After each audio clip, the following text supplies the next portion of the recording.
Self defence की हमने बात की है। अगर कोई हमें मारेगा, हमारी बहन बेटियों की तरफ देखेगा, यार एक बात बताइए, एक मूंछ के कारण आप हत्या कर देते हो, क्या सभ्य समाज की आप बात कर रहे हो? और आप इस बात में देखिए कि कोई भी जो प्रोग्रेसिव लोग हैं, जो लोग कहते हैं हम कंधे से कंधा मिलाकर शेड्यूल कास्ट के साथ खड़े हैं, सब अपने मुंह पे दही जमा के बैठे हुए, कहाँ गए हैं आज जो शेड्यूल कास्ट की रहनुमाई करने वाले लोग हैं? क्या कारण है कि वहां सिर्फ और सिर्फ एक जाति विशेष के लोग लड़ रहे हैं? क्या दूसरी जाति की ये लड़ाई नहीं है? परंतु ये बात अगर हम कहेंगे तो सब ये कहेंगे कि आपस में फूट डालने का काम कर रहे हैं, जबकि ये सच्चाई नहीं है। अगर पूरा समाज चाहे तो कश्मीर से कन्याकुमारी तक और कच्छ से कोहिमा तक हमारी आवाज सुनाई देगी, और ये जब तक हमारी आवाज सुनाई नहीं देगी, इन लोगों को ये बहरे बने रहेंगे और हमें कुछ ना कुछ तो सोचना होगा। मैंने हथियार रखने की बात नहीं कही है, मैंने सेल्फ डिफेंस के लिए आपके पास संविधान भी है, सेल्फ डिफेंस के लिए आपके पास कानून की किताब भी है, और सेल्फ डिफेंस के लिए आपके पास वकील भी है। तो आप ये तीनों अपने पास रखिए और उसके हिसाब से आप अपनी लड़ाई लड़िए। दूसरी बात, कानून के अंदर में प्रावधान है कि अगर आपकी संपत्ति को या आपको कोई भी हानि पहुंचाएगा तो आपके पास उसे मारने तक का सेल्फ डिफेंस का राइट मौजूद है। ये सेक्शन 99 आईपीसी की मैं बात कर रहा हूं। अगर कोई आपकी संपत्ति पे कब्जा कर रहा है और आपको मारना चाह रहा है, रेप कर रहा है, बलात्कार कर रहा है, डकैती कर रहा है, तो सेल्फ डिफेंस हमारे पास ये अधिकार मौजूद है कि हम उस व्यक्ति की हत्या तक कर सकते हैं। देखिए, ये जो मूंछ वाली बात है और ये जातिवाद वाली बात है, जाति जो है यहाँ भारत से जब तक नहीं जाएगी, जब तक कि हम इस शासन और सत्ता में हम राज नहीं करेंगे। मैं आपको चैलेंज करता हूं, आप उत्तर प्रदेश के अंदर में एक भी दलित उत्पीड़न की घटना बता दीजिए बहन जी के शासनकाल में, अगर एक भी आपने बता दी। परंतु उसके बाद क्योंकि उन्हें पता था कि ये जो बहुजन समाज है और ये बहुजन समाज के लोग हैं, ये जो है कानून में विश्वास रखते हुए अपना जो बदला लेंगे। परंतु आज स्थिति यह है कि राजनीतिक रूप से हमें खत्म कर दिया गया है। और रही बात कि भाई ये अत्याचार कब तक होंगे, भैया ये अत्याचार जब तक होंगे जब तक हम 50,000 रुपए का मोबाइल ना खरीद के अपने सुरक्षा के लिए कोई इंतजाम कर लें, और हमें क्रिया की प्रतिक्रिया देनी होगी, हमें संवैधानिक रूप से लड़ाई लड़नी होगी, हमें अपने सुरक्षा के इंतजाम करने होंगे और हमें यूनाइट होना पड़ेगा।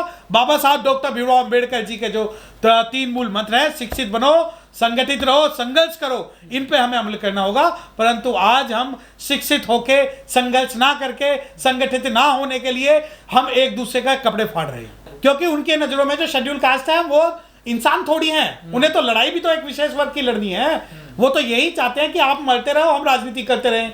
हमारे लोगों का रेप होते हैं, हमारे लोगों के साथ बलात्कार होता है। आप ये देखिए कि हाथरस के अंदर एक लड़की को रेप करके पुलिस प्रशासन ने जिंदा जला दिया, और उसके बाद भी कोई भी जो प्रगतिशील लोग अपने आप को कहते हैं वो सड़कों पर नहीं आए।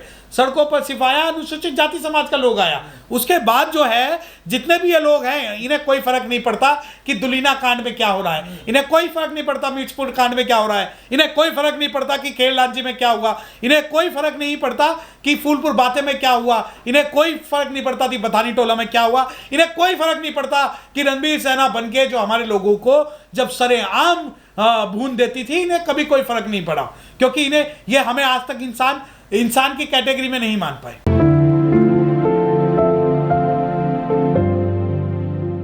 कि कांग्रेस ही वो सरकार है जिन्होंने दलितों पर भारत के अंदर अत्याचार शुरू करे।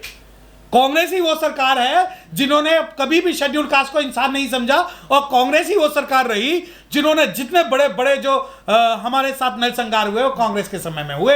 आप भूल जाते हो बथानी टोला, आप भूल जाते हो फूलपुर बातें, आप भूल जाते हो दुलीना कांड, आप भूल जाते हो झज्जर कांड, आप भूल जाते हो मिर्जापुर कांड, और जब रणबीर सेना जब पनपी और जिन्होंने निहत्ते हमारे लोगों को मारा, वो सब कांग्रेस के पैदा किए हुए थे। और रही बात जो आप आज की बात कर रहे हो कि भाई उसके कांड में, ये तो उन्हें पनपाते और पालते पोसते हैं।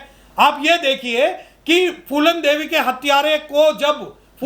हत्यारों को भी महामंडित किया गया, तो क्या कांग्रेस सरकार ने उसके खिलाफ कुछ किया? नहीं किया। क्योंकि इन्हें पता है कि शेर का भाई बघेरा, एक कुदेनो दूसरा तेरा, और कांग्रेस ही सारे अत्याचारों की जननी है। वो घड़ियाली आंसू सिर्फ इन्हें उत्तर प्रदेश में इस वजह से नजर आते हैं क्योंकि वहां पर जो अनुसूचित जाति के लोग मजबूत हैं, परंतु अब वो घड़ियाली आंसू जो है ये राजस्थान में जाकर नहीं बहाएंगे, पूरे भारत में नहीं बहाएंगे। और अगर ये बहाना चाहते हैं और शेड्यूल कास्ट के लिए कुछ भी करना चाहते हैं तो क्यों ना एक पूरे भारत का आंदोलन आप कांग्रेस ही करते। वो नहीं करेंगे क्योंकि कांग्रेसियों को पता है कि दलितों पर जो अत्याचार होने की जो भी घटनाओं पर इन्हें रिएक्ट करना है वो उन राज्यों में करना है जहां इनकी सरकार नहीं है, और जहां इनकी सरकार होती है ये हमारी कीमत 10 लाख 5 लाख रुपए लगाकर शांत कर देते हैं। तो जब मुंबई के अंदर खेलराजी कांड हुआ तो इनके विधायक जो है मुंह में दही जमा के बैठे हुए थे। उत्तर प्रदेश के अंदर जब हाथरस जैसी घटना हुई तो ये सिर्फ घड़ियाली आंसू बहाने वहां तो चले गए परंतु सड़कों पर नहीं आए। साउथ के अंदर जो जितने भी अत्याचार हुए उन अत्याचारों में किसी में भी इनका कोई योगदान नहीं था। तो इन्हें तो ये पता है कि अगर अनुसूचित जाति के व्यक्ति पे कोई भी अत्याचार होता है तो उससे इनकी राजनीति चमकती है क्योंकि ये इफेक्टिव जो है कोई भी काम नहीं करना चाहते। देखिए, शेर का भाई बघेरा, एक कुदेनो दूसरा तेरा, अत्याचार कांग्रेस ने भारत पे शेड्यूल कास्ट पे खत्म किए और शुरू किए और शेड्यूल कास्ट ने कांग्रेस को खत्म किया।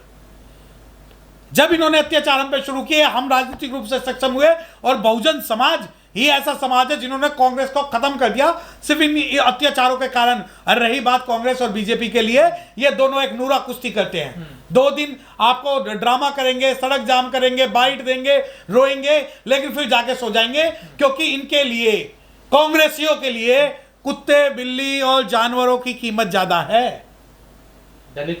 दलितों से। ये एक कुत्ते बिल्ली जानवर के मरने पर इनके जो लोग हैं वो आंसू तो बहा सकते हैं परंतु शेड्यूल कास्ट के मामले पर वो लोग चुप होते हैं। ये जो है ये खबरें अब सोशल मीडिया के माध्यम से हम लोगों तक पहुंचती है। पहले ये घटनाएं दबा दी जाती थी, पहले 12-12 15-15 लोग। अभी मैं आपको गोकलपुरी की एक घटना बता रहा हूं, जिस गोकलपुरी झुग्गी में आग लगी वहां 15-16 लोग मर गए, लेकिन वो खबर जो है मीडिया से गायब रही। वो खबर मीडिया से गायब रही क्योंकि मरने वाले गरीब थे। लेकिन अगर यही बात कहीं पश्चिम बंगाल में हो जाती तो पूरी मीडिया उसको चलाती, क्योंकि मीडिया के लिए अपने आदमी मरने से ज्यादा जो जरूरी है वो रूस और यूक्रेन की लड़ाई जरूरी है। देखिए, राजनीतिक सशक्तिकरण ही सबसे महत्वपूर्ण बचाव है हमारे अनुसूचित जाति के लोगों के लिए। मैं आपको चैलेंज कर रहा हूं, मैं बता रहा हूं कि उत्तर प्रदेश के अंदर आप एक घटना बताइए जिसमें किसी की मूंछ किसी की घोड़ी पे उतारना हुआ, कोई ऐसा अत्याचार हुआ या कुछ भी हुआ हो। लेकिन वहां एक चीज ये देखिए कि जिन लोगों ने बहन जी को गालियां दी थी वो लोग सत्ता में अपना जो स्थान जरूर पा गए थे। ठीक है, पूरा सिस्टम ने प्रोटेक्ट करने के लिए आ गया था। 2-3 उदाहरण ऐसे हैं कि जिन लोगों ने बहन जी को जाति सूचक गालियां दी उन लोगों को इन मीडिया वालों ने हीरो बना दिया, और वो इतने बड़े हीरो बना दिए गए कि उन्हें जैसे इनाम मिल रहा हो कि अनुसूचित जाति के लोगों को गालियां देने का। अगर आप ये सोचते हैं कि बहन जी वहां नहीं जाएंगी तो बिल्कुल गलत है। बीएसपी का प्रतिनिधित्व मंडल सबसे पहले वहां राजस्थान में पहुंचा, और मैं आपको बताना चाहता हूं एक असामाजिक तत्व ने बीएसपी के एक नेता से हाथ में से पेपर छीन लिया था। और मैं आपको आपके चैनल से एक बात और बताना चाहता हूं कि जो लोग ये सोचते हैं कि बसपा के लोग जो घरों में बैठे रहते हैं, ऐसा सच्चाई नहीं है। बहन जी लोग चाहते हैं बहन जी एक बार सड़क पे आए, लोगों से मिले। देखिए, अगर लोगों की ये डिमांड है, अगर लोगों की ये डिमांड है तो बहन जी सड़कों पर आएंगी। और मैं आपको एक बात बता देना चाहता हूं कि जब सहारनपुर में दंगा हुआ था, शब्बीरपुर सहारनपुर की जब बात है, जब बहन जी दिल्ली से निकल के सहारनपुर गई थी तो दिल्ली से सहारनपुर तक पैर रखने की जगह नहीं थी। हाँ, तो यही तो चाहते हैं लोग, नहीं, बड़ी उम्मीद है लोगों। इसके अंदर देखिए बहुत सारी चीजें हैं। अगर लोगों की उम्मीद ये है तो लोगों की उम्मीद पूरी जरूर होगी, परंतु इसका एक नकारात्मक पक्ष भी है। फिर वो ये क्या काम करेंगे, अब अभी अमुक जगह पे कर रहे हैं, अगर दूसरी जगह पे करेंगे, तीसरी जगह पे करेंगे, चौथी जगह पे करेंगे, और वो पूरा का पूरा इस प्रकार डाइवर्ट कर देंगे कि हमारे ऊपर अत्याचार बढ़ेंगे। हमें कानूनी रूप से, मैं आपको एक बात बताना चाहता हूं कि बहन कुमार अलवर थानागाजी का रेप केस हुआ, अलवर थानागाजी रेप केस हुआ जिसके अंदर बहुत घृणित काम हुआ।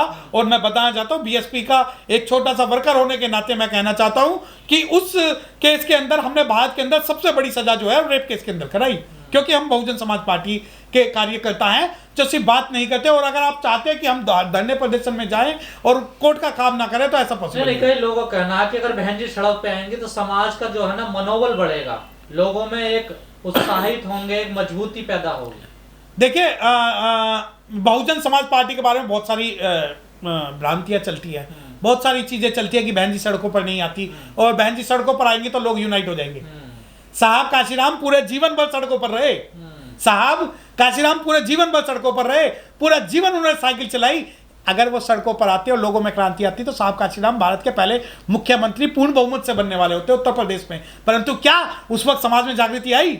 अब आप कहोगे कि जागृति धीरे धीरे आती है। अगर सड़कों पर उतरने का नाम ही जागृति है तो क्या कारण था कि बाबा साहब डॉक्टर भीमराव अंबेडकर को कभी इन्होंने पार्लियामेंट नहीं जाने दिया? उसके अलावा अगर आप कहते हो कि बहन जी सड़कों पर आ जाए, मैं आपको चैलेंज करता हूं कि अगर बहन जी मान लो सड़कों पर आ जाती हैं तो क्या आपके पास इस बात की कोई गारंटी है कि पूरा का पूरा समाज जो है वो बहन कुमारी मायावती जी को अपना नेता स्वीकार करेगा?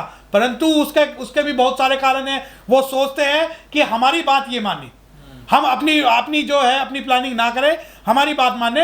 ये बात सही है कि बहुजन समाज पार्टी को हर अत्याचार में हर व्यक्ति साथ कंधे से कंधा मिलाकर खड़े होना चाहिए, चाहे वो छोटा नेता हो, चाहे वो बहन जी हो, और बहन जी को जहां तक संभव हो सके परिवार से मिलना चाहिए। परंतु ऐसा नहीं है कि बहन जी नहीं मिलती।